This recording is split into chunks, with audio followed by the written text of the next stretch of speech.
Assalamualaikum warahmatullahi wabarakatuh. Perkenalkan, nama saya Halkia Dinar, mahasiswi Fakultas Hukum Universitas Muhammad.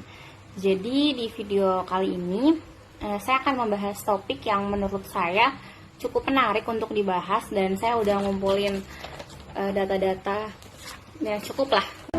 Kalau dia bisa bermain dengan pola depositnya itu, untuk deposit pertama di 1 juta atau 500.000, deposit kedua tetap 500, deposit ketiga turun di 100, lalu 50, itu akan kebaca polanya dari sistem.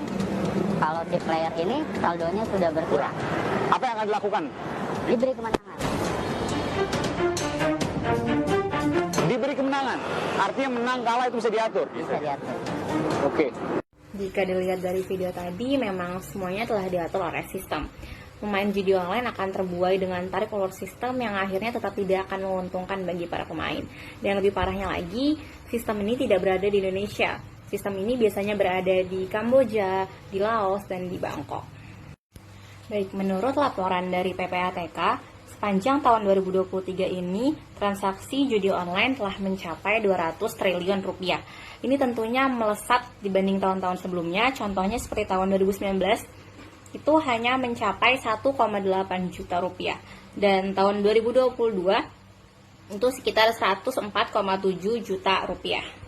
Menurut pasal 303 ayat 3 KUHP, yang disebut permainan judi adalah tiap-tiap permainan di mana pada umumnya kemungkinan mendapatkan untung bergantung pada peruntungan belaka, juga karena permainannya lebih terlatih atau lebih mahir. Di situ termasuk segala pertaruhan tentang keputusan perlombaan atau permainan lain-lainnya yang tidak diadakan antara mereka yang turut berlomba atau bermain. Demikian juga segala pertaruhan lainnya. Artinya, setiap permainan yang keuntungannya digantungkan pada peruntungan semata, termasuk segala bentuk pertaruhan yang keputusan permainan tidak ditentukan oleh orang-orang yang bermain, tergolong sebagai judi. Baik, setelah mengetahui makna dari judi itu sendiri, sekarang kita akan membahas penyebab dari maraknya perjudian. Ada 5 faktor utama di sini. Faktor yang pertama dan yang utama itu adalah dari segi sosial ekonomi.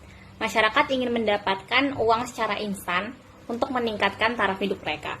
Lalu faktor yang kedua adalah faktor situasional, yaitu pengaruh lingkungan seperti teman, kelompok, dan lain-lain.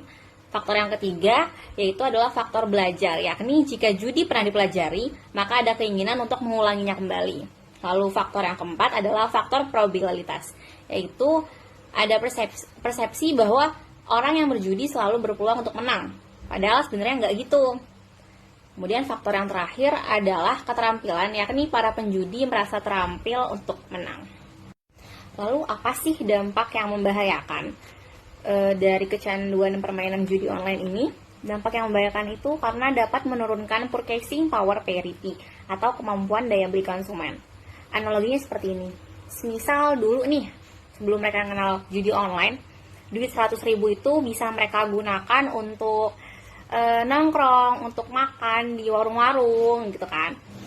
Namun setelah mereka mengenal judi online, 100.000 itu mereka pakai untuk masang deposit ke situs perjudian online itu sendiri. Jadi kayak nggak ada perputaran ekonominya, dan potensi pendapatan negara itu bisa hilang karena kecanduan judi online ini.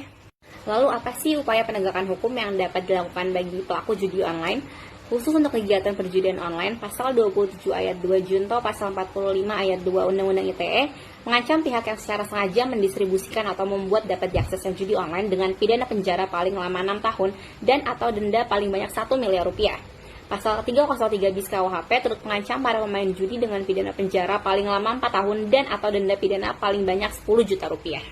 Lalu apa sih penanganan yang telah dilakukan oleh pemerintah terhadap permasalahan ini?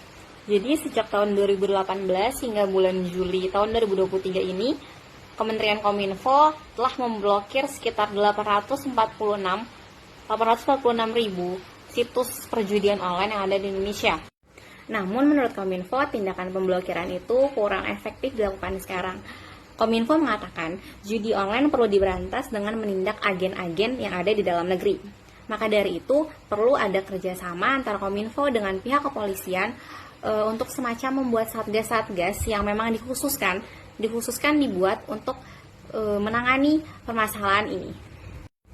Jadi dapat ditarik kesimpulan bahwasanya memang penanganan perjudian online ini tidak serta-merta hanya dapat dilakukan oleh pemerintah saja.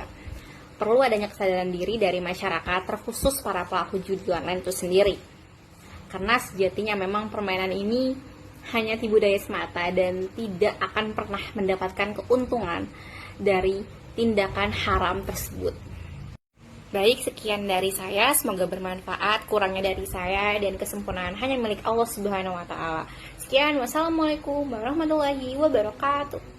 Ya, alhamdulillah.